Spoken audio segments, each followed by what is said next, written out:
তখন কি এই অবস্থায় ছিল? এখানে আহমদুল্লাহ মাস্টার সাহেব আমাদের এই যে বাউন্ডারি আছে, বাউন্ডারির পূব পাশে শুয়ে রয়েছে।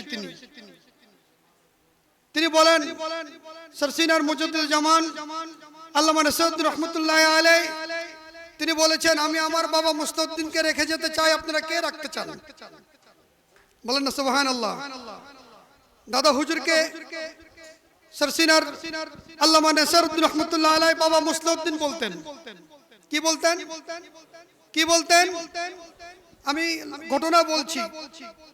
একদিন আল্লামা নাসিরউদ্দিন রহমতুল্লাহ আলাইহি তার খলিফাদেরকে বসাইলেন।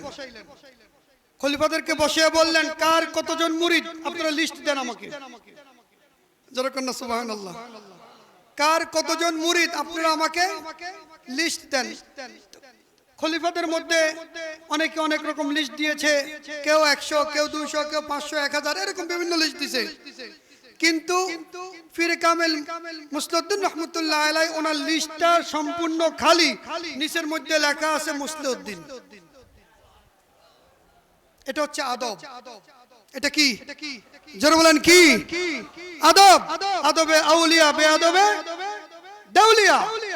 আদব দেখে তিনি আল্লাহর ওলি হয়েছেন, আল্লাহ ওয়ালা হয়েছেন।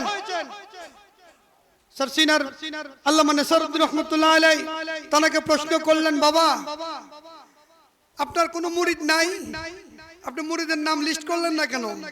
বললেন যে হুজুর আমার মুরিদ তো আছে, কিন্তু সমস্ত মুরিদ আমি আপনার নামেই করেছি। খলিফাদের যারা খলিফা ছিলেন তাদেরকে লিস্ট করার জন্য বলছেন, কোন মুরিদকে মুরিদের লিস্ট করার জন্য বলা হয় নাই। তাহলে দাদা হুজুর কেবলা রহমতুল্লাহ আলাইহি সরসিনার খলিফা ছিলেন, এই কথা দ্বারা বোঝা যায় কি যায় না? ভাই কি যায় কি যায় না? আমি কথা সংক্ষেপে বললাম। পীর কামেল মুস্তাউদ্দিন রহমতুল্লাহ আলাইহিকে প্রশ্ন করা হলো, কেন আপনি মুরিদের নাম লিস্ট করলেন না? বলেন, হুজুর আমি নিজেই তো আপনার মুরিদ, আর আমার যে মুরিদ করি আমি আপনার নামে করি, সুতরাং আমার ব্যক্তিগত কোনো মুরিদ নাই, যাদেরকে করি আপনার জন্য করি। এটা হচ্ছে আদব। এটা কি আদব? ওই যে ওনাদের বাড়ির এলাকায় দলিলুর রহমান একজন আছেন, এরকম শত শত দাদা হুজুরের হাতে বায়াত নেওয়া মুরিদ আছে না নাই? এই যে ওনারা তিনজনই তো এখন সামনে আছে, আরো কেউ থাকতে পারে আমি জানি না ঠিক। এরকম শত শত মুরিদ দাদা হুজুরের হাতে বায়াত নিয়ে, ওই যে একজন মুরিদ মুরব্বী হাত তুলছেন, উনি বলছেন উনিও নাকি দাদা হুজুরের হাতে মুরিদ হয়েছেন। যাই হোক ভাই, কথা অন্যদিকে নয়। কথা হলো আল্লাহর ওলিরা, আল্লাহ ওলিরা তারা এই মুরিদ করেন, পীর হয়েছেন, মুরিদ করেন আল্লাহ আল্লাহ রসুলকে খুশি করার জন্য। কি ঠিক না বেঠিক? জোরে বলেন ঠিক না বেঠিক? সরসিনার মুজাদ্দিদ জামান আল্লামা নাসিরউদ্দিন রহমতুল্লাহ আলাইহির কাছে জিনেরা মুরিদ হওয়ার জন্য গিয়েছে। একটু খেয়াল করে শুনবেন, কোনো বানোয়াটি কথা নয়। জিনেরা মুরিদ হওয়ার জন্য গিয়েছে। তিনি নিজে জিনদেরকে বায়াত করান নাই, কোন খলিফাদেরকেও বায়াতের নির্দেশনা দেন নাই। একমাত্র একজন খলিফাকেই তিনি জিনদেরকে বায়াত করার জন্য নির্দেশ দিয়েছেন। তার এতজন খলিফা ছিল, কাউকে তিনি জিনদেরকে বায়াত করার নির্দেশ দেন নাই। একমাত্র পীর কামেল মুস্তাউদ্দিন রহমতুল্লাহ আলাইহিকে জিনদেরকে মুরিদ করার নির্দেশ দিয়েছেন। আমি কি বুঝাইতে পারছি? আব্বা হুজুর মরহুম মোহাম্মদ বিন মুস্তাউদ্দিন রহমতুল্লাহ আলাইহি আমাদের এখানে এতিমখানা ছিল। আমার বয়স ছোট, আমি ছোট ছিলাম তখন। একটা ছাত্ররা জিনে ধরছে, জিনে পাকড়াও করছে। আব্বা হুজুর জিন ছাড়াইতে সূরা কেরাত পড়া শুরু করছে। বলে যে হুজুর আমি চলে যাইতেছি। বলে যে তুই কেন তাকে ধরছ? সে অন্যায় করছে। কি বললো? সে অন্যায় করছে। আব্বাজান জিজ্ঞাসা করলো তুই মুসলমান না হিন্দু? বলে হুজুর কি বলেন? আমি মুসলমান। আমার বাবায়, আমার দাদায়, আমাদের গোষ্ঠীর মধ্যে যতজন আছি সবাই আপনার বাবার হাতের মুরিদ। আল্লাহে বিল্লাহে তাল্লাহে, আল্লাহর কসম দিয়ে বলছি, আমি নিজে আমার কানে শুনেছি। এবং এই কথাও বলেছে হুজুর শুধু আমরা, আমাদের গোষ্ঠী নয়, আমাদের এই জাতির মধ্যে 85,000 জিন মুরিদ তাই পীরের। পীর কামেল মুস্তাউদ্দিন রহমতুল্লাহ আলাইহির মুরিদ 85,000 জিন। এই মুহূর্তে ৪৯,০০০ জিন জীবিত আছে। ওই জিনের মুখের রেকর্ড। এটা কারো বানোয়াটি কথা না ভাই। ঠিক আমার মেজো কাকা, তিনি এই মাহফিলে আসতে পারেন নাই। ছোট কাকা আছেন, সবাই অসুস্থ। আমার ফুফা আছেন, ছোট কাকা আছেন অসুস্থ, ছোট ফুফা আছেন অসুস্থ। দোয়া করবেন আল্লাহ রাব্বুল আলামিন নেক হায়াত দারাজ করে বলে আমিন।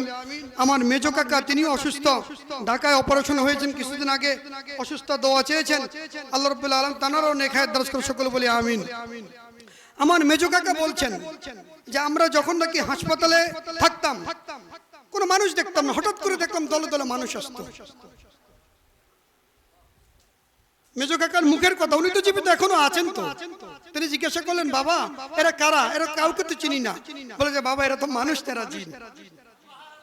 এরা আমার কাছে বায়াত হইতে এসেছে, পীরের হুকুমে বায়াত করেছে। ও ভাই কোন মুরিদ বায়াত করায় না, খলিফা বায়াত করায়। কথা কর না, কে বায়াত করায়? খলিফা বায়াত করায়, কোন মুরিদ তো বায়াত করায় না ভাই। আচ্ছা, কথা হলো দাদা হুজুর রহমতুল্লাহ আলাইহি এখানে ফজরের নামাজ পড়াইতেন। যখন নাকি ফজরের নামাজ পড়াইতেন, একদিনের ঘটনা দলিলুর রহমান বলছেন আমাকে যে আমরা ফজরের সময় দেখলাম ৪-৫ জন মানুষ। হুজুর একটু অপেক্ষা করলেন, রাস্তার দূরের দিকে একটু তাকিয়ে দেখলেন, বললেন যে এখন পড়া যায়। সুবহানাল্লাহ। সালাম ফিরিয়ে দেখলেন যে মসজিদ ভরপুর মানুষ। নামাজের পর দাদা হুজুর মুসফির কামিল মুসলিম রহমতুল্লাহ আলাইহি জিকির তালিম দিলেন। জিকির তালিমের পরে বায়াত করাইলেন। বায়াত করানোর পরে তারা চলে গেলেন।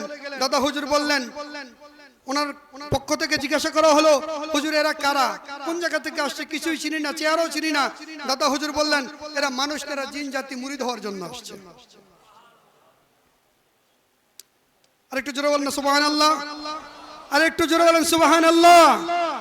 মনারখিলের বাড়ি মোহাম্মদ সালাউদ্দিন মোল্লা, লোকটা এখনো জীবিত আছে। আমি নাম বললাম, ওইখানে যে দাখিল মাদ্রাসা আছে, সে দাখিল মাদ্রাসার ৪র্থ শ্রেণীর কর্মচারী, আমাদের দূর সম্পর্কের আত্মীয়, সে এখনো জীবিত আছে।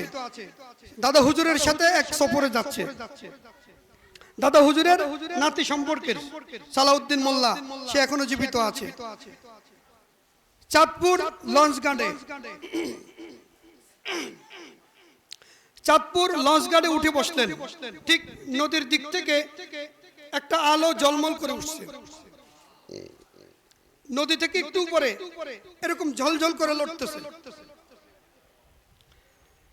দাদা হুজুর কবলা বললেন, ফজরের পরে দেখা করিও। আলোটাকে বলতেছে ফজরের পরে দেখা করি। ঠিক ফজরের নামাজের পর, জিকির তালিমের পর, একটা জুব্বা গায়ে দিয়ে, একটা সিরা জামা কাপড় বা যা পরিধান করার এগুলি গায়ে দিয়ে একটা ফকির লোক আসছে। এসে বললেন, হুজুর আমাকে এই শহর থেকে আমাকে অন্য জায়গায় ট্রান্সফার করেন, আমার এখানে দায়িত্ব শেষ। বুঝেন কিছু কিছু বুঝছেন? এদেরকে বলে শহর কুতুব। এদেরকে কি বলে? শহর কুতুব। তাহলে বুঝা গেল এই শহরের কুতুবের উপরেও পীর কামিল মুস্তাফিদ রহমতুল্লাহ আলাইহির অবস্থান ছিল। বানোয়াটি কথা না ভাই, আমি আমার মুখের কথা বলছি না, আমি রেফারেন্স দিলাম মনারখিল। তার বাড়ি এখনো সে জীবিত আছে, তার জন্ম সন্তোষপুর। দাদা হুজুরের আমাদের দূর সম্পর্কের একটু আত্মীয়, দাদা হুজুরের নাতি লাগে। সালাউদ্দিন মোল্লা এখনো সে জীবিত আছে, তার নিজের মুখের কথা সে নিজে দেখেছে। বহু ঘটনা আছে। দাদা হুজুর কুমিল্লা থেকে আসতেছেন, একজন ফকির উঠে দাদা হুজুরের কাছে বসলেন। এখন দাদা হুজুর বললেন, আমার জন্য, ওনার যে খাদেম আছে, আমার জন্য 4টা কমলা নিয়ে আসো। কয়টা কমলা? 4টা কমলা নিয়ে আসো। দাদা হুজুর বসলেন। দাদা হুজুরের রানের মধ্যে ওই লোকটা মাথা দিয়ে শুয়ে গেল।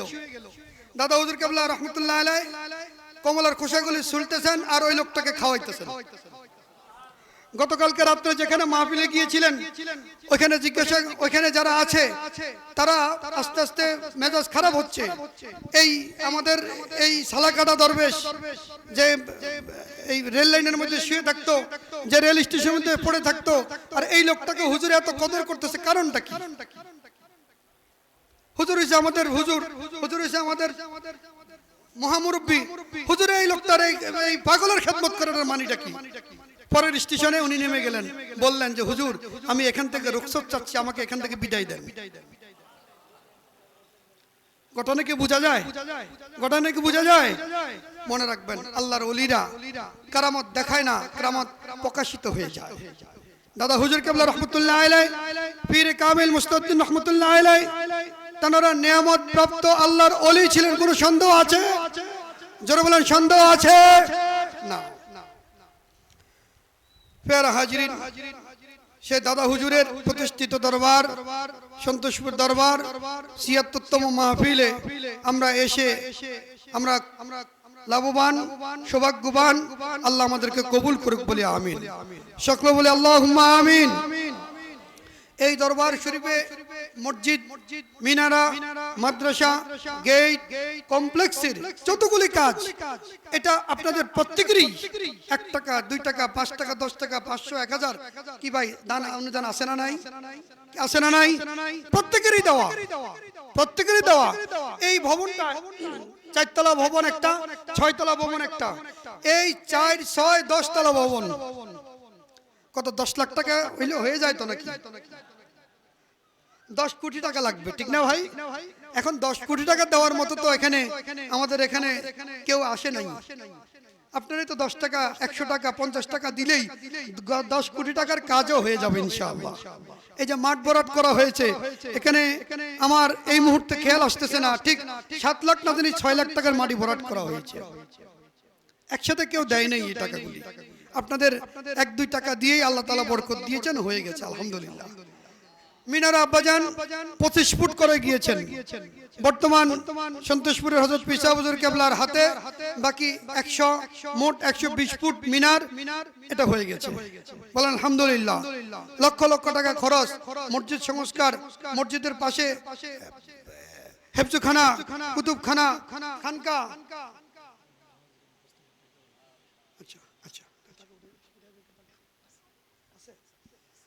এই যে কাজগুলি হয়েছে এটা আপনাদের দান অনুদানের পকেটের টাকা দিয়ে, কষ্টের উপার্জিত টাকা দিয়ে, প্রবাসী যে ভাইয়েরা আছে তাদের দান অনুদানের টাকা দিয়েই তো এর বরকত হয়েছে। কি ভাই ঠিক না বেঠিক? আপনারা যদি বন্ধ করে দেন দরবারের উন্নয়নমূলক কাজগুলো কি বন্ধ হয়ে যাবে না? বন্ধ হয়ে যাবে। আপনারা না দিলে কোত্থেকে করবে? আমার আব্বা দাদা হুজুর আব্বা হুজুর চাইলে বড় প্ল্যাটফর্ম নিয়ে ঢাকায় বাড়িটারি করতে পারতো, বিজনেস সেন্টার করতে পারতো, কিন্তু একটা বিজনেস সেন্টার করে গেছে, সেটা হচ্ছে মনার সন্তোষপুর দরবার শরীফ। কথা ঠিক না? এই বিজনেসটা আখিরাতের, এটা দুনিয়ার কোনো বিজনেস না। এই যে আপনারা আসছেন, আলহামদুলিল্লাহ পড়েন, সুবহানাল্লাহ পড়েন, রুকু করেন, সিজদা করেন, তাসবিহ আদায় করেন, এর একটা লভ্যাংশ, এর একটা বেনিফিট তারা পাচ্ছেন। কথা ঠিক না? আর আপনিও যেটা দিয়ে যাবেন ওইটাও আপনি কবরে গেলে সেটা পেতে থাকবেন। বলেন আলহামদুলিল্লাহ। দরবার শরীফের উন্নয়নমূলক কাজের জন্য আপনারা যে যা পারেন দান করেন। আল্লাহর ওলিরা মরে না, অমর, আপনারা দেখতেছেন। প্রত্যেকেই নিয়ত করে মান্নত করে দরবার শরীফে দান করুন। আল্লাহ প্রত্যেকের নিয়ত মান্নতকে কবুল করুক বলি আমিন। সকলে বলি আল্লাহুম্মা আমিন। কে আছে টাকা উঠানোর জন্য? কে আছে? কই ছাত্র নামো? নাই তো কেউ নাই। কত সোজা, দেখ না, দেখ। নামেন নামেন নামেন, ছাত্ররা কে আছে নামেন। প্রত্যেকেই বিসমিল্লাহির রহমানির রহিম পড়ে পকেটে হাত দেন এবং দরবার শরীফের বিভিন্ন উন্নয়ন খাতে ব্যয় করা হবে। সকলে প্রত্যেকে দান করুন। 10 টাকা পারেন, 50 টাকা, 100 টাকা, 500 টাকা, 1000 টাকা, যে যা পারেন দান করুন ভাই। সময় সব সময় আসে না। বালাগাল উলা বিকামালিহি কাশাফ